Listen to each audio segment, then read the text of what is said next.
हर महादेव, श्री स्वामी समर्थ। माझ्या सर्व मैत्रिणींचा माझ्या नवीन या व्हिडिओमध्ये खूप खूप स्वागत आहे। कशा आहात तुम्ही सर्वजण? आनंदात असो, प्रत्येक क्षण तुमचा आनंदाचा जाओ आणि तुमची प्रत्येक इच्छा खूप खूप मनापासून श्री स्वामी समर्थांच्या चरणी मी प्रार्थना करते पूर्ण हो। आजचा दिवस तुम्हाला आनंदाचा जाओ। आजच्या व्हिडिओमध्ये रक्षाबंधन आलेला आहे। येणाऱ्या शनिवारीच 9 तारखेला रक्षाबंधन आहे आणि रक्षाबंधनच्या दिवशी छोटीशी कशी माहिती देणार आहे की प्रत्येक भावाने बहिणीसाठी ह्या 3 गोष्टी अवश्य द्यावा आणि बहिणींना सुद्धा भावासाठी एक आयुष्यामधली एक अशी गोष्ट द्यावी की त्याच्यामध्ये आपल्या भावाच्या जीवनाचं कल्याण व्हावं। तर अशी ही माहिती देणार आहे। रक्षाबंधनच्या दिवशी भावानं बहिणीसाठी अशा कोणत्या महत्त्वाच्या अशा 3 गोष्टी आहेत की त्या अवश्य द्यायला पाहिजेत। चला तर मग सुरुवात करूया। महत्त्वाची माहिती आहे, पूर्ण व्हिडिओ पहा।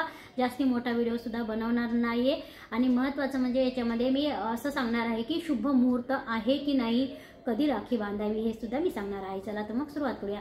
येणाऱ्या 9 ऑगस्टला 2025ला वार शनिवार रक्षाबंधन आहे आणि रक्षाबंधन हा जो महत्त्वाचा जो हा पवित्र नात्याचा जो सण आहे हा खास बहीण आणि भावासाठी आहे। कारण प्रत्येक बहीण आपल्या भावाच्या दीर्घायुष्यासाठी त्याच्या मनगटावर राखी बांधते आणि राखी बांधून त्याच्या दीर्घायुष्यासाठी सर्व देवी देवतांना, आपल्या कुलदेवतांना प्रार्थना करत असते। तर रक्षाबंधनच्या दिवशी जेव्हा आपली बहीण आपल्याला राखी बांधते तेव्हा भावाचं कर्तव्य काय आहे आणि बहिणींना राखी जेव्हा बांधायची तेव्हा भावासाठी काय करावं आणि कोणतं कर्तव्य आहे आपलं, तर हे सांगणार आहे। पहिलं कर्तव्य, प्रत्येक भावाने आपल्या बहिणीसाठी काय करावं। आजकाल असं आहे की बरेच जण अशा वस्तू देतात की त्या देणं खूप अशुभ मानलं जातं। कारण अशा शुभ मुहूर्तावर अशा काही वस्तू आहेत की ते देणं टाळायला पाहिजेत। आता अशा शुभ मुहूर्तावर तुम्ही काय शुभ वस्तू कोणत्या द्यायला पाहिजेत हे आजकाल अशी एक फॅशन झालेली आहे। पण शक्यतो आपल्या प्रथेनुसार, आता आपल्या परंपरानुसार, आपल्या धर्मानुसार जर म्हटलं, शास्त्रानुसार जर म्हटलं तर काही गोष्टी देणं टाळावं। आता काही गोष्टी देणं टाळावं म्हणजे काय, आजकाल बऱ्याच रक्षाबंधनच्या दिवशी बहीण भावाला घड्याळ देते, भाऊ सुद्धा बहिणीला घड्याळ देतो। घड्याळ ही घडी जी आहे तर ही घटना सांगणारी आहे। घटना माहीत नाही, ती कधी कधी सत्य पण असते आणि कधी कधी म्हणजे घटना आपल्याला कधी कोणती घटना ऐकायला येईल, कोणतं म्हणजे आपल्याला वेळ जी आहे तर घडी आपल्याला वेळ सांगत असते। वेळ आहे तर प्रत्येक वेळ ही आहे तर ही सांगून कधीच येत नाही। कधी वेळ आपल्याला ऐकण्यात अशुभ पण येते आणि कधी कधी शुभ सुद्धा येते। म्हणून अशा शुभ मुहूर्तावर घडी देणं टाळावं।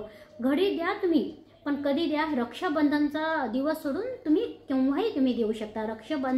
रक्षा म्हणजे हे रक्षा कवच आहे। आपल्या बहिणीनं भावाचं रक्षण करण्यासाठी हा दिवस असतो आणि बहिणीचं रक्षणासाठी भावानी म्हणजे वचन दिलेलं असतं। भावानं सुद्धा बहिणीचं रक्षण करावं। हा बहीण भावाचा पवित्र आणि गोडाचं नातं कायमस्वरूपी मिळून जुटून राहावं म्हणून हे रक्षणाचा दिवस असतो। तर मग घडी देणं टाळावं। दुसरी गोष्ट महत्त्वाची, रक्षाबंधनच्या दिवशी अशा काचाच्या वस्तू आहेत। आता आजकाल खूप जण गिफ्ट देतात। काचाचे ग्लास म्हणजे काचाची किचनमधली वस्तू असू दे किंवा काचाचं जे काही असेल, काचापासून बनवलेलं कोणतंही जे एखादं म्हणजे भांडं असेल, वस्तू असेल तर काचाची वस्तू देणं टिकणं। काच जो आहे तर काचाला तडा गेला, काच तुटला की गेला, म्हणजे हे जे आहे तर याचे प्रभाव खरोखर बहीण भावाच्या नात्यावर होत असतात। म्हणून ह्या वस्तू देणं टाळावं।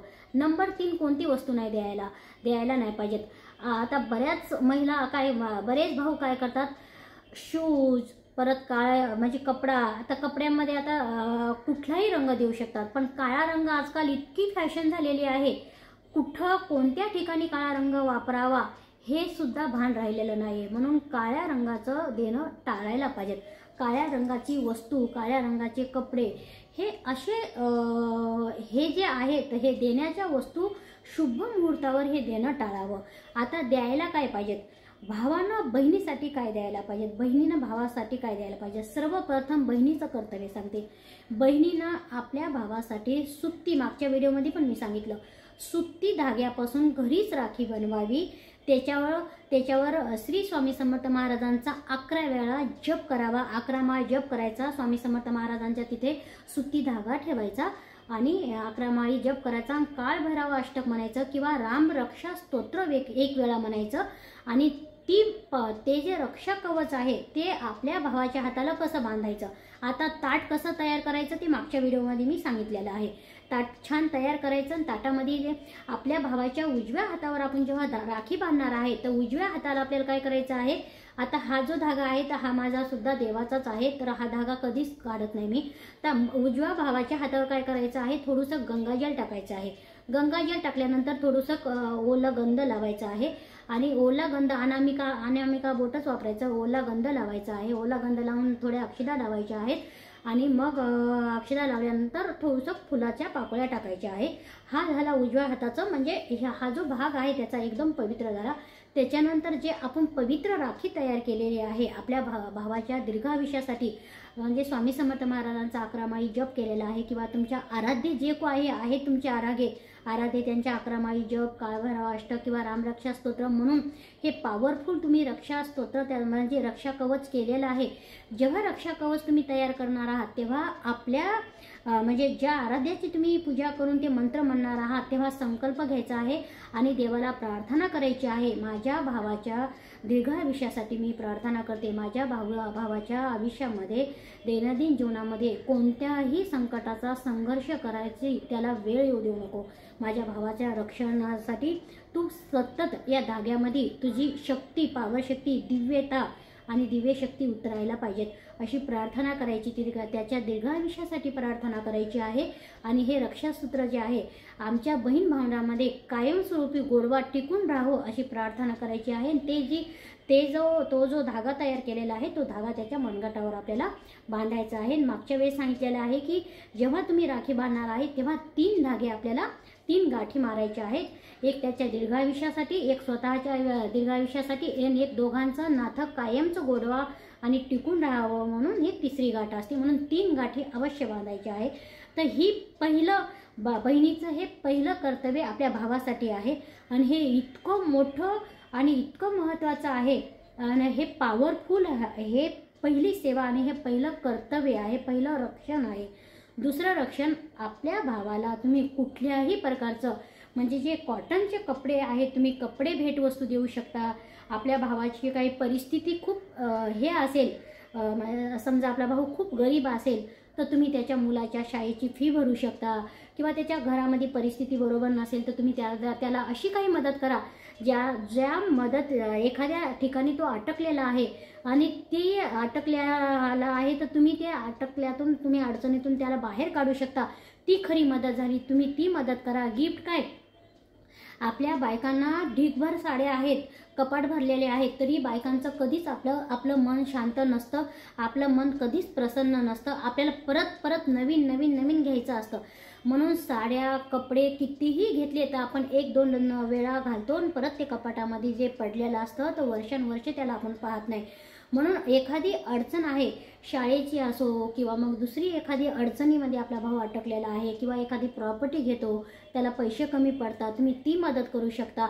अशी काही मदत करा की तो जिथं अटकलेला आहे आपण करू शकतो तशी तुम्ही मदत करू शकता. ते झालं दुसरं रक्षण. आणि दुसरं म्हणजे महत्त्वाचं गिफ्ट. पहिलं गिफ्ट सांगितलेलं आहे राखीमध्ये प्रार्थना करायची, जप करायचा, राखी तयार करायची, हे पहिलं गिफ्ट. दुसरं गिफ्ट झालेलं आहे की तुम्ही त्याला कोणत्याही परिस्थिती, तुमची जशी परिस्थिती असेल तशी तुम्हाला मदत करायची. आता 3री मदत ही आहे की तुम्हाला तुमचा भाऊ तुमच्यापेक्षा मोठा असेल तर त्याचा आशीर्वाद घ्या आणि कायमस्वरूपी मी तुझ्या पाठीशी आहे, प्रत्येक तुझ्या सुखात दुःखात मी तुझ्या पाठीशी आहे आणि प्रत्येक कोणतंही संकट आलं तर तुझ्या संकटावर मी गंभीरपणे तुझ्या पाठीशी उभी राहणार आहे असं एक प्रॉमिस, एक वचन द्या. ही 3री भेट झालेली आहे. बाकी नॉर्मल वस्तू तर आपण देतच राहतो. आता ह्या बहिणीच्या 3 गिफ्ट वस्तू भावाला झाल्यात. आता भावानं राखी बांधून झाल्यानंतर काय करावं, आणि गोडाचं जेवण वगैरे तर आपण प्रत्येक जण करत असतो. आता भावानी बहिणीसाठी काय द्यायला पाहिजे. भावानं बहिणीसाठी, बहीण खरंच गरिबी परिस्थितीमध्ये आहे, लग्न झालेलं आहे, तिची घरीची परिस्थिती नसेल, ती एखाद्या घरची तिच्या परिस्थिती नसेल, कशामध्ये अटकलेले असतील, तुम्ही जर मदत करू शकत असाल तर तुम्ही जे त्यांच्यावर संकट आलेलं आहे त्या संकटातून बाहेर पडण्याची मदत करा. ते पहिलं गिफ्ट झालेलं आहे. दुसरी गोष्ट, आपल्या बहिणीचं लग्न झालं नसेल, लग्न व्हायचं बाकी असेल तर तिला प्रत्येक शिक्षणामध्ये, कॉलेजमध्ये ती जिथं जाते ती प्रत्येक ठिकाणी तिला तिचं जीवन जगू द्या. तिला तिच्या मनासारखं म्हणजे तिला प्रत्येक ठिकाणी तुम्ही तिच्या पाठीशी राहा, पण तिचं स्वातंत्र्य द्या. तिचं जे स्वातंत्र्य आहे ते छिनून म्हणजे तुम्ही हिसकाटून घेऊ नका. तिला तिचं स्वातंत्र्यपणे तुम्ही प्रेम पण द्या, जे चुकीचं आहे ते समजावून सांगा आणि तिच्या प्रत्येक क्षणामध्ये मी तुझ्या पाठीशी आहे आणि लग्न होईपर्यंत लग्न झाल्यावर आयुष्यभरासाठी मी तुझ्या पाठीशीच आहे. हे एक गिफ्ट झालेलं आहे. हे महत्त्वाचे हे 2 गिफ्ट मी सांगितलेलं आहे.